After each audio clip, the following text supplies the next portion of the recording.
All right, so you've got that big director of business development interview coming up, huh? Must be a little nerve-wracking, but exciting too, right? Yeah, it's a big one. For sure. Well, we're diving into this Indeed article today, see if we can help you really nail it. It's from Indeed UK, actually, and it breaks down like what interviewers are looking for in these roles It's a good one. Yeah, and all those kind of tricky questions they like to throw at you. So let's get you prepped and ready to stand out from the crowd, right? absolutely. So the article kicks off with what it calls the big three things that interviewers want to see. So that's like a deep knowledge of market trends, not Yep. just like basic management skills, but actual leadership qualities. Right. And then, of course, knowing the company's products or services, like inside now. Uh-huh. Okay, but I mean, that kind of sounds like pretty standard stuff, right? Everyone wants someone who's like, knows their stuff. Sure. Are these just like buzzwords, or is there something deeper that we need to unpack here? Well, I think there's definitely more to it than just ticking those boxes. Like if you think about it from the company's perspective, Okay, yeah. Yeah. these three things are basically the core challenges, but also like the keys to success in the role.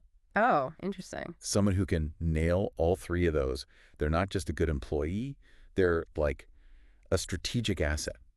Okay, so how does all of that actually play out in an interview? Like, how do you actually show them you've got all that? And the article's got a bunch of sample questions, right? Right.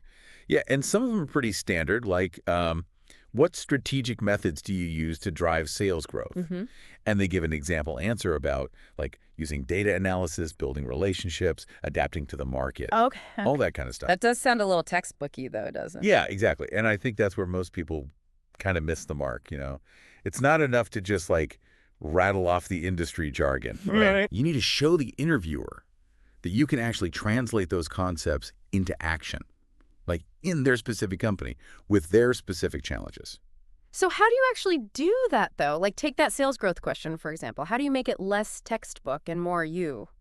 Well, like instead of just saying you're data driven, Yeah. you could actually talk about a time when you used data to uncover a growth opportunity that others missed, Oh, good point. right? Did you spot a trend that nobody else did? Or like, did you build a model or something? Mhm. Make it concrete, make it your story. So less theory, more real-world proof. Exactly. Okay, I like that. Now, what about when they ask about handling a tough situation, like Yeah. something a little trickier, like an underperforming team member? Yeah, that's a tricky one for sure Mm-hmm. because they're really looking for leadership there, but also empathy. Yeah. And the sample answer they give is like, okay, it talks about coaching, improvement plans, support, Right.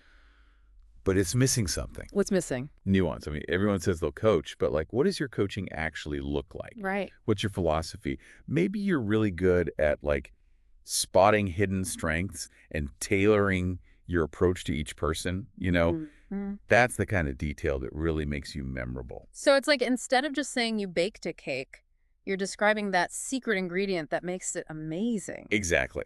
Same cake, but suddenly everyone wants a slice. Ooh, I like that. And it's the same with these interview questions. Yeah. Yeah. Another one they have is about like navigating team resistance to change. Okay. Yeah. Their sample answer is fine. Like it talks about training and highlighting the benefits. But again, kind of surface level. So what's the secret ingredient to make that one pop? Well, think about the times you've actually led change initiatives. Like what specific training methods did you use that got people on board? Okay. Maybe you like gamified the process or Yeah. something. Right. Or maybe you found really creative ways to explain the benefits Mm-hmm. or even like involve the team in shaping the change itself. Okay, yeah, that's really good. So I'm getting it. It's about going like deeper than the obvious answer. Yeah. Really showing them you actually know how to do the job, not just talk about it. Right.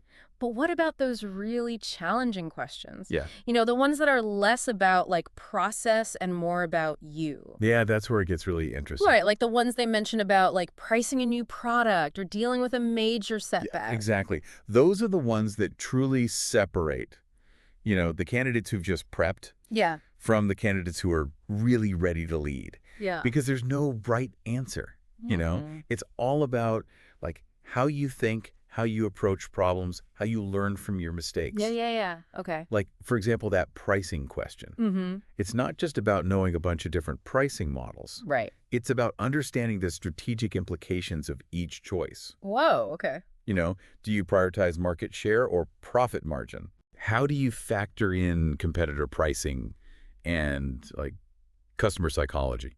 So it's almost like a mini case study right there in the interview. Exactly. And that's your chance to really showcase your strategic thinking. Okay. Same goes for that setback question. I Hmm. mean, anyone can say they learned from a mistake, Right, right. but what did you actually learn? Like, how did it change your approach going forward? Did Mm. you become more data-driven, more collaborative, more adaptable? Okay, yeah. I'm starting to see a pattern here. Yeah. It's not about having that perfect answer. Right. It's about demonstrating those core qualities we talked about earlier, understanding the market, Yeah. leading effectively, knowing your product. Exactly. But how do we connect all this back to the actual job, though? That's where the frequently asked questions section comes in, right? Right.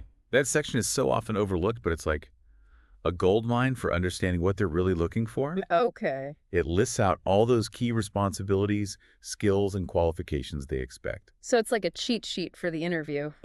More like a roadmap, I think. Okay. Because when you break down those responsibilities, things like developing business strategies, identifying growth opportunities, leading sales teams, managing partnerships, Mm-hmm. you start to see how those three core qualities are kind of woven into every aspect of the job. So, prepping for those tough questions, it's not just about having good answers. It's about proving you can actually do the job day in and day out. Exactly. Like, let's say the FAQ mentions strong business acumen as a key skill. Okay, yeah. Well, how do you actually demonstrate that in an interview? Mm-hmm. By nailing those strategic questions, showing you can think critically about pricing, analyzing the market, Mm. identifying opportunities that others might miss. Okay, so you're basically building your case like piece by piece. Yeah. Each answer is a chance to like check off another box on their ideal candidate list. Precisely. And here's the thing. When you approach it this way, it takes the pressure off a little bit. Right. It's less about trying to impress them and more about having a genuine conversation Mm-hmm. about your experience and how it aligns with what they're looking for. Which brings up another interesting point. This whole time we've been talking about how to answer their question, Uh-huh. but like, shouldn't we be asking questions too? Oh, absolutely. A good interview is a two-way street.